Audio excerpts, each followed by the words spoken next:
Hi there. Today I want to talk to you about persistence and tenacity.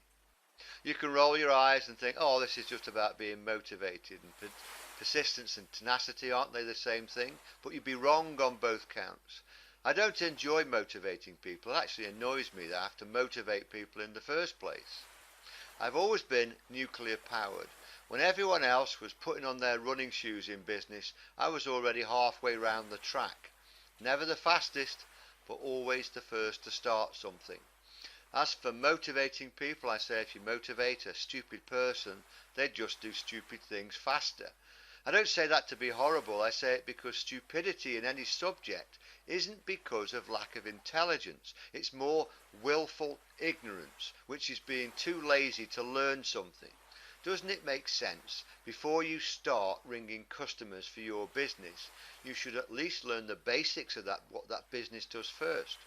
You'll be amazed at how many people start calling people while falsely motivated and run into trouble.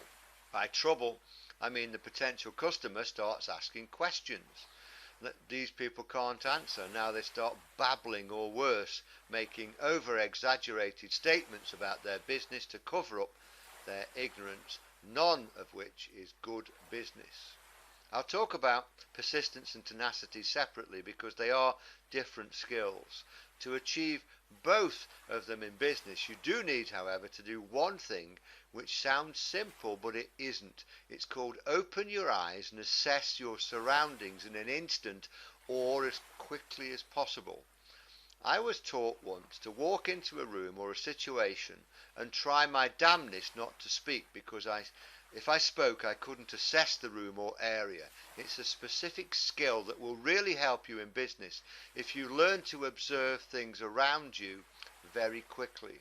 Observing and assessing is a huge subject, but to get you started, imagine you walking into a room and after someone asking you what shoes everyone was wearing. Were those shoes clean or dirty? Were they new or worn out? What was the desk like and the chairs? If they were really smart, were they too smart for the nature of the business meeting? Or if they were scruffy, was it justifiable for that meeting that they were in that condition? Did the person you were meeting look interested in you? Were they looking at you? Or did they treat other people? How did they treat other people in the meeting? What was their general attitude? If you were meeting more than one person, what did you think the relationship was like between the people in that meeting? Did you detect any sign of animosity between the people? Was one of them trying to big themselves up against the other? Were they edifying each other, or were they working in harmony? What do you think they wanted from you? And did you detect that they were genuine? And what was their body language like? Was their body language honest, or were they lying or hiding something? And just try to imagine that you have to gather all this information in the first 5 minutes of the meeting before the main part of the meeting had ever even started. So how on earth are you going to extract that kind of information if you walk in shouting your mouth off? Now, I'm not saying you should enter all meetings like somebody who can't speak. The very best people I know that can walk into a room and miss virtually nothing. They can actually speak whilst detaching themselves mentally to gather all the information they need. To be observant like this is critical to build your skills of persistence and tenacity, and here's why.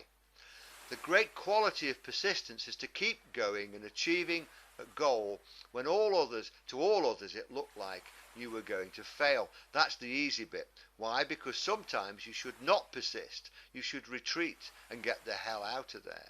Going into a meeting all overly psyched up towards a result can make you blind to observations in the meeting. Shooting your mouth off, trying to impress the people, disengages your brain.